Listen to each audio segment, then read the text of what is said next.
Thank you guys. This is the Real Super Savage podcast show, and I am your host, the Real Super Savage. How you doing?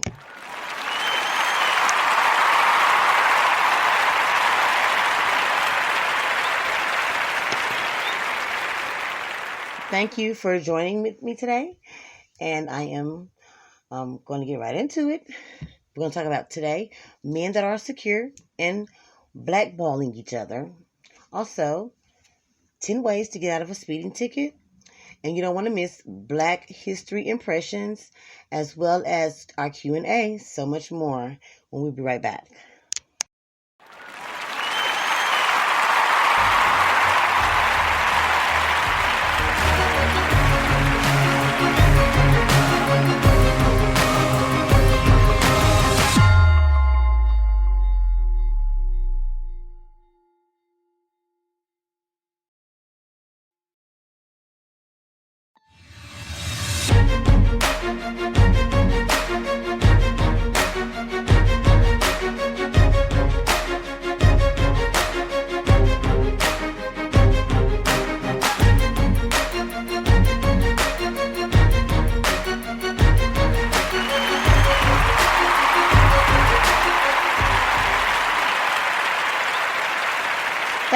Thank you. Welcome back.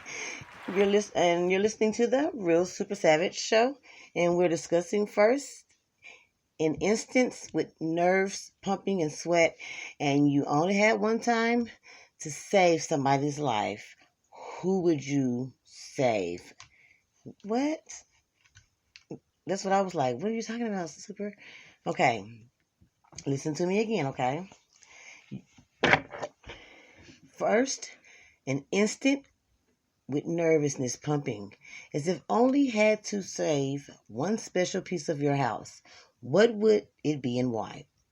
Now, I'm asking you this because I know nothing in this says homework.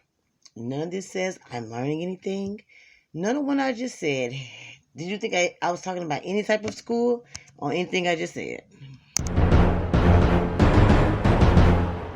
Right, shoot me. No. So, what I just told you, that little confusing little piece of conversation that I didn't even know. I didn't even want to get on here and read that. That is a 12 years old homework. Stacy Galley from Arkadelphia, Arkansas. That is her homework, guys. Isn't that crazy? That's one of her sentences that she had to, I guess, I don't know.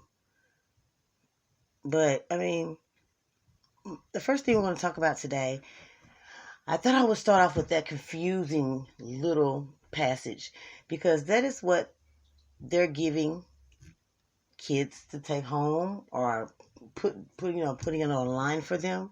We're talking about schools inside and online. It seems like ever since the pandemic has been going on, that, we can't shake back our normal life.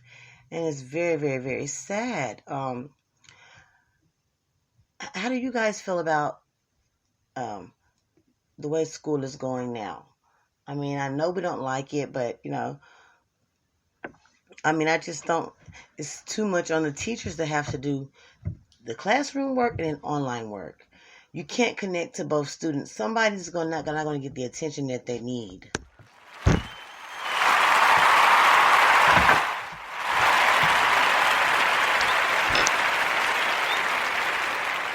I know my son. He does homeschool because he's previously had cancer before. So yeah, I just don't understand how they have one person in the classroom, and then the same teacher is online as well, doing a classroom presentation. It's just a lot going on, and the kids they can't get the proper attention that they need. You know what I'm saying? So I feel like we have to do something about this. I don't know what we're going to do, but this proves that the criteria isn't being enforced, and that this is why we're waiting we want to get okay.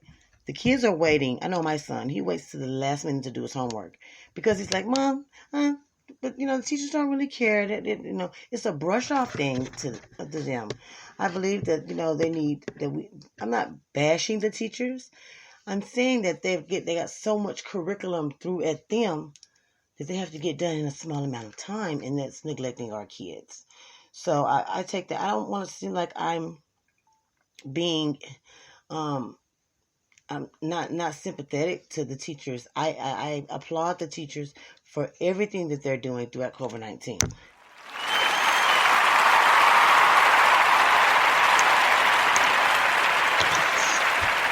It just seems like they're frustrated. It seems like they're frustrated, and a little giving up has came to par. But that with anything, that is what's going to happen because it's at first it's like, okay, I can adjust to it, and then it's like, okay, well, I'm adjusted to it, and then they're like, let's get on with the show. Let's go on to something different, do something different. So I do understand that. It's hard to do consequences for turning late work in or not attending the online check-in criteria of the day. For instance, Zoom. I mean, a lot of kids are sleeping in. I mean, we're all over the place.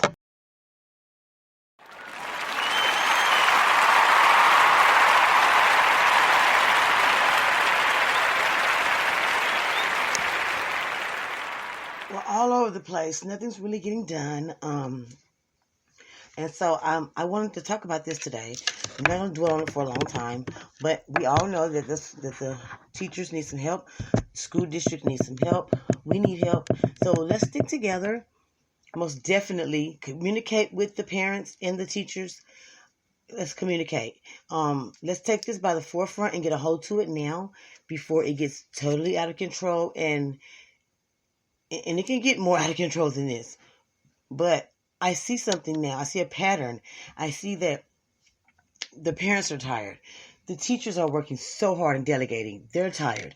And the kids don't know what's going on. Educate your kids about what's going on.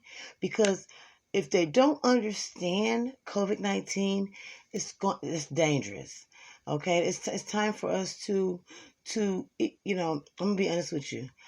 I don't really give two cares about the mask and stuff because I have my faith is in God, and as long as I have faith in God, I have faith that I'm gonna be okay.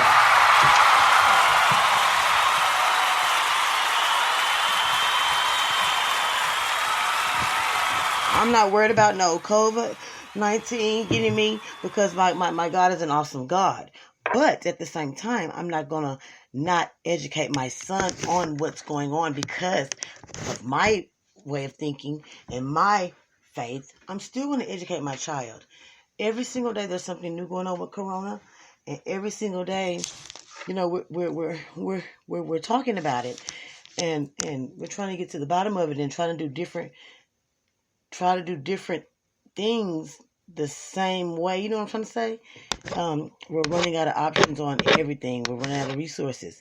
So, I'm not fussing at anybody. I'm just saying that was some crappy homework. And I don't know if she wrote it or if the teacher wrote it, but let's always do things with poise and grace.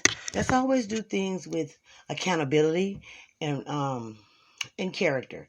We don't just want to put paint all over the paper and say Da Vinci did that, and we know Da Vinci didn't do that. Let's. I know it gets hard, but you know what? Keep pushing, because there's so many people that want to keep pushing, but they didn't make it to keep pushing. And I just feel like whenever I get tired, of pushing, I just remember that someone else could be here, not me. And I just keep pushing harder, so.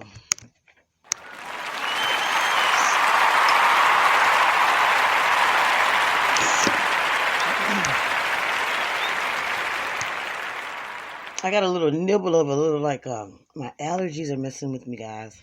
Like, My nose is a little runny. I took some allergy medicine, but oh, my eyes are so scratchy. So excuse me, y'all, about me in and out, of the mic because I don't want to chewy all over my microphone. So okay,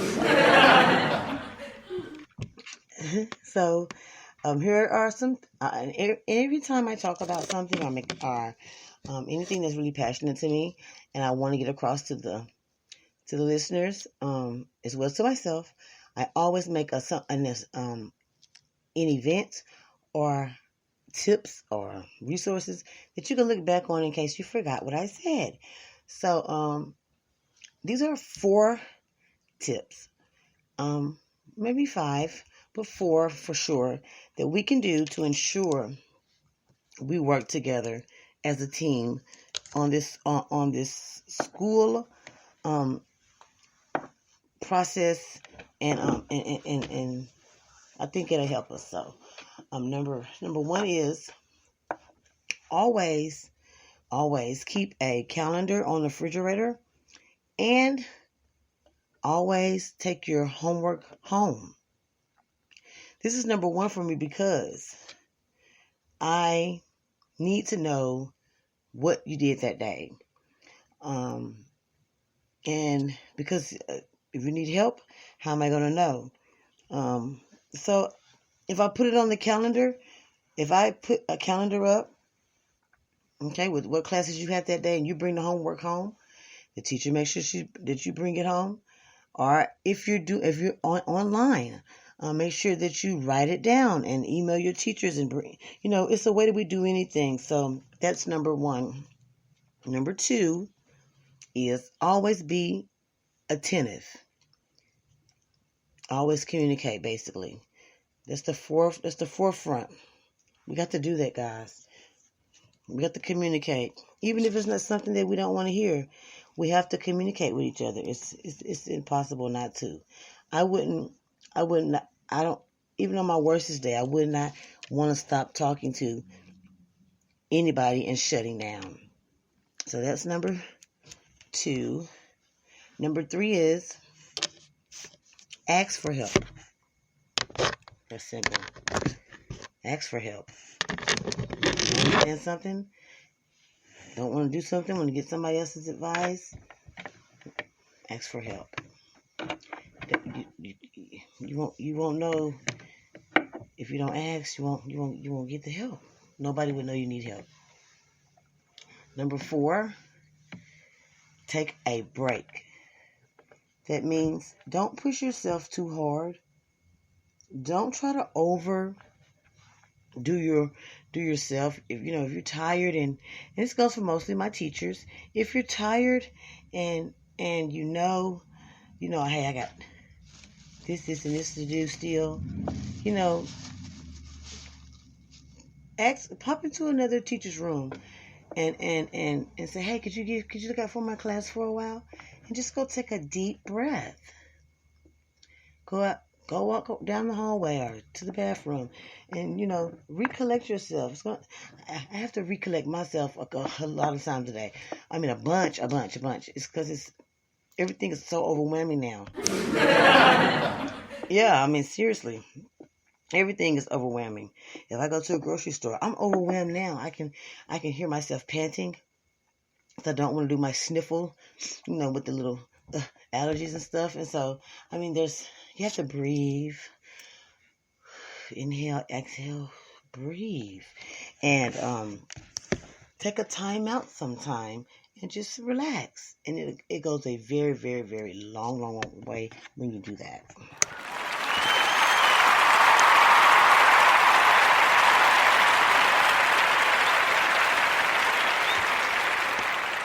Okay, so now we're going to go ahead and speak with, I have an email here from one of my listeners, and so we're going to keep on pushing, and we're going to ask, why are men in 2021 more likely to lie, steal, and blackball their spouses? Men, y'all help me out today. What's going on with y'all? I ain't I ain't gonna act up on y'all, but I got to get to the bottom of this too. Like, flat out. I don't want my man to be my enemy. So, on the way back from the break, y'all be thinking about that, okay? This is your girl, your host, Super Savage, and we're on the Super Savage podcast. See you in a second.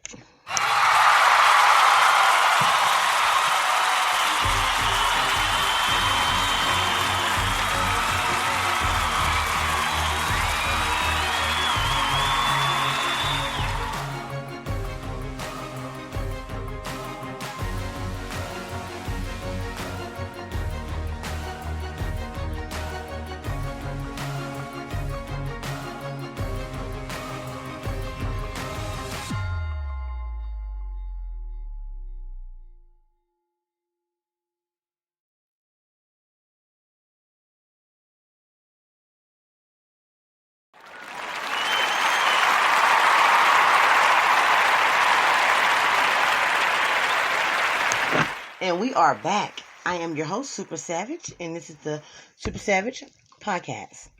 And we're talking about right now, men in 2021. Seems like there's been a lot of aggression being held by men, like a lot of pent-up anger.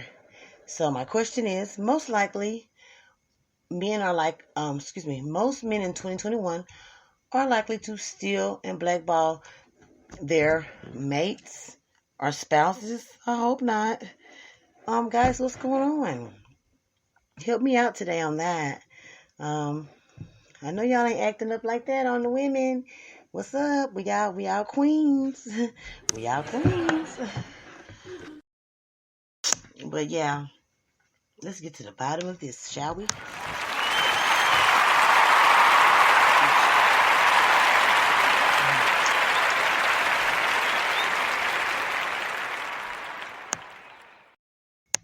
Okay, so normally women and men lie. So I don't believe that it's only the men lying. I've seen a couple of chicks boost some clothes and steal some stuff.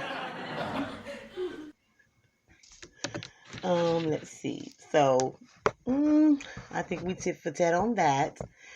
And let's see here. The enemy is not in my bed sleeping with me. So I want to believe the men, but I know everybody has their flaws and everything. So basically I looked up on conman.com. Right, con. And basically it was saying that why men act in certain spurts, and those are kind of like blow up moments or whatever. And so it basically stated that the male basically is under a lot of power or responsibility, or is seen as someone other than man, like a figure. So and when a man feels threatened for his position, that's when all of that kicks in. The blackballing, the stealing, the lying, the covering up your tracks type of deal. So I also looked up, and it says that most of the time it is a spouse of power. So that would basically mean like a bookie, somebody that runs numbers. Spanky Johnson. No, I'm just playing from life. Let's see here. Maybe a celebrity, somebody famous that has to always be in the limelight. Let me see, who else would it be? Your boss, somebody that's over a company, Fortune 500 company. Let's see, a governor, a political person, for sure, a political person, governor, a senator, and also an athlete, a person of power. All of these men are characteristics of men, have a tendency to tremble or trundle down into the blackballing, the lies, and stealing society or category. Not saying that y'all do that, so don't get me kicked off the air or nothing. I didn't say y'all do. I'm just saying the study says that majority of you guys that do that have those kind of positions and power with your jobs.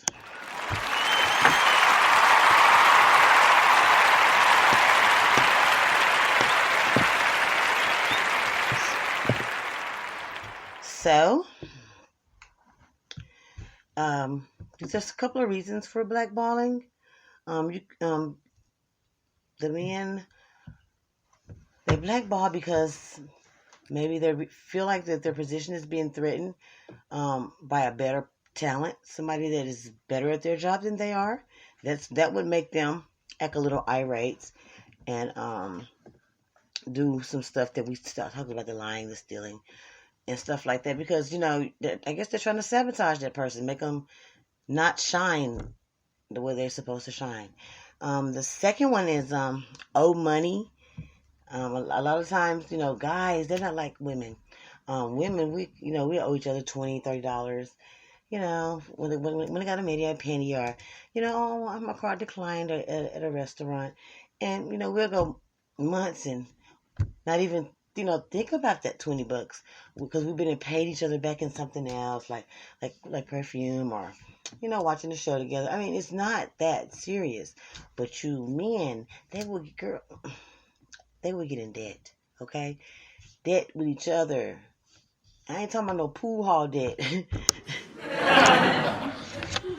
I'm talking about some real debt, and they could be owing each other thousands and thousands of dollars. And so that can be also a trigger for a blackballing.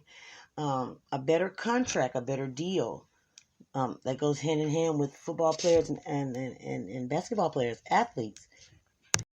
Excuse me. They see someone get drafted on their team, and they're the bigger star. They think that their contract is what's up, it's on point. And then you got somebody like Tom Brady come in and just steal all your contracts. No, I'm just playing. I'm just playing, Tom. But anyway, yeah. So a better contract. Also, they can make a man a blackball is a woman fighting over a woman of power. And sometimes women can come in between two friends, especially two teammates. You know what I'm saying? That spend a lot of time together. Number 5 is in court or trial. So maybe they gotta go against each other on the stand. Maybe one is a witness to the other doing something, and they have high-powered positions, and they can go away for a long time, and so they blackball each other. So those are the 5 reasons that men blackball each other.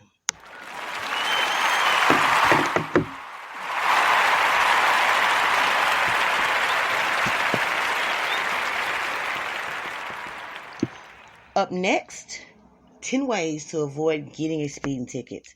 And also, our Black histories and actors to remember. We'll be right back.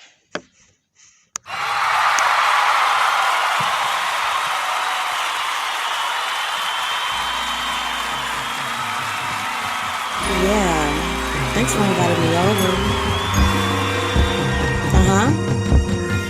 Tell you a little bit about me.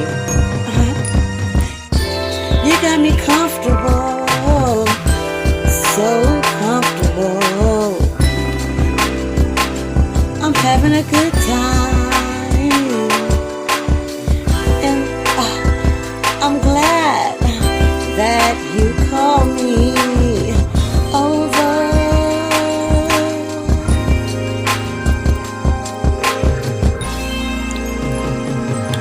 Yeah. Yeah. You got me out of my comfort zone, and now it's on. Can I take off my socks and shoes? Oh, I'm glad that I met you.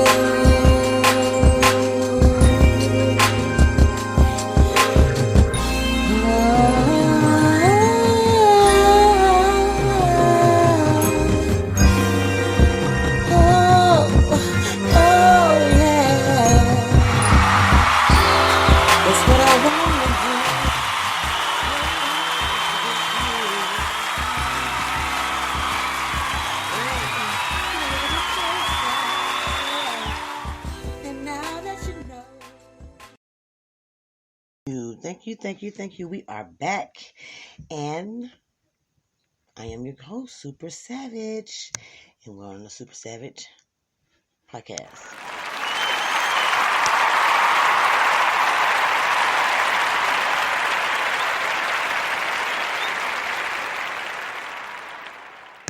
All right, so have you ever had one of those days where you feel like the world is beneath you. You're unstoppable, untouchable. Nothing can happen to you. You're Superman or whatever, or Superwoman,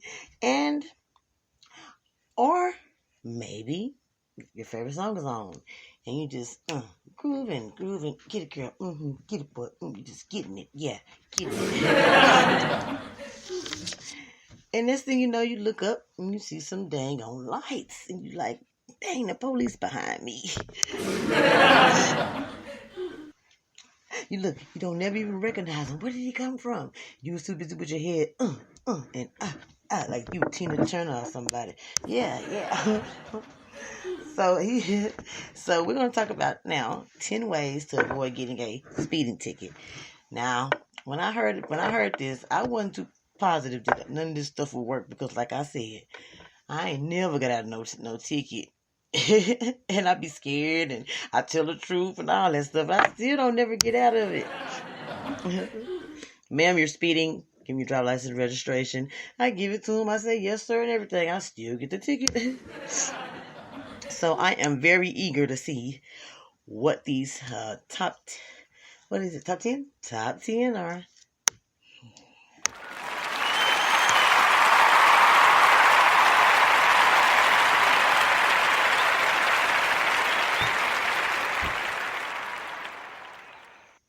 All right, number 10, strategizer approach. Strategizer approach. That sounds like some con man stuff. Okay, it's not everyone is buddy with the police chief on their way to a funeral. So I guess that would be one of the things that you would say, I'm on my way to a funeral, so I was speeding. That might work. Now, you know what? I never thought about that. That may just work. I'll write that down. Shoot, that's a good one. Did you have your lights blinking, or did you tell me you forgot to have your lights blinking? Oh, you didn't have your lights blinking. Did you still get the ticket? What? Oh, I'm going to write it down, definitely. Number 9, the Jedi approach. And it's basically being able to convince the cop to let you go. Never even thought about that. I mean, that would get me put in the jail. I'll go to jail for that. Just for trying to make them stop, for trying to ma'am, you're resisting arrest. No, I'm not. Yeah, that wouldn't work for me. Number 8, the dramatic approach. Oh, the weeping widow. Oh, man. That may work too. The weeping widow. So what is she doing? Oh, okay. So she's crying when he comes to the car. Yeah, that might not work. Number 7, the Shakespeare approach. Ooh, that sounds real. This chanting, LOL. Oh, okay. The Shakespeare approach is basically where he or she charms the cop with some poetry. Yeah. Going to jail. Number 6, the hilarious approach, telling the officer a joke. I don't know. It's a joke he's stopping me, first of all. It's a joke my driver's license suspended. I'm going to jail. That's a joke for you. Yeah, that's a joke.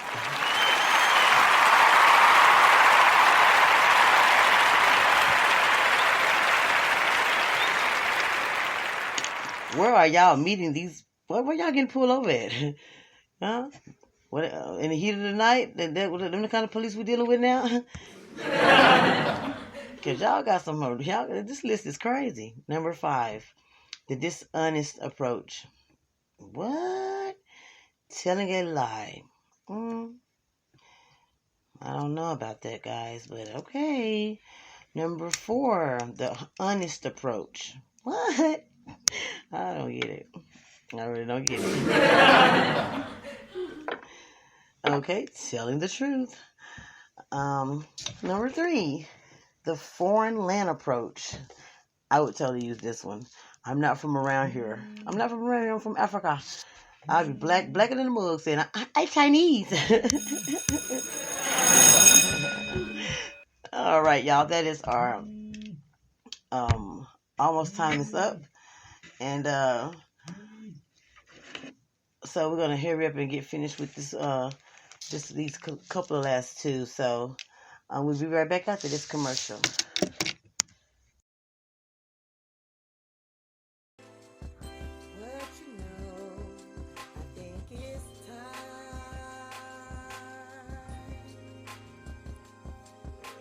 You know what I mean? Time to do a little bit of, one-on-one.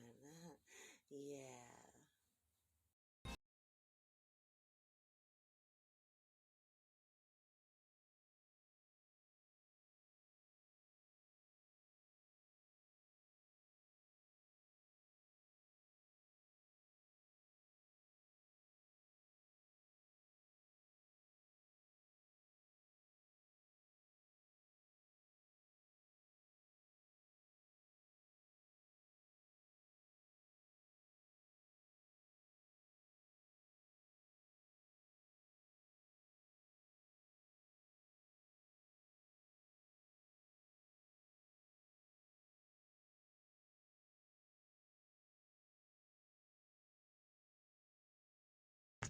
And we're back.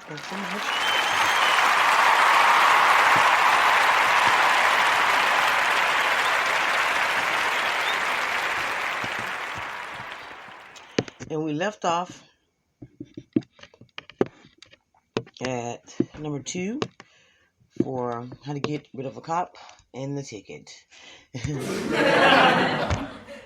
Number 2 was technical approach. So basically, their speedometer quit working, or the light quit working, one of the two.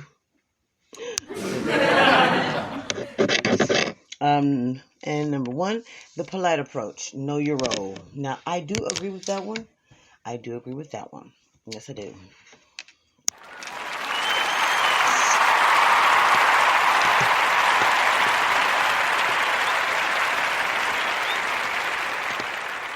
Okay, and we're getting ready to head out for this evening. We did not get a chance to do African American, the Black History's impression, so we will do that first thing on Wednesday. Today is Wednesday. No, today's Tuesday. Sorry, guys. On Thursday. This is your host. I'm goofy. This is your host, the Super Savage, and this is the Real Super Savage podcast. Y'all have a good night. Be blessed.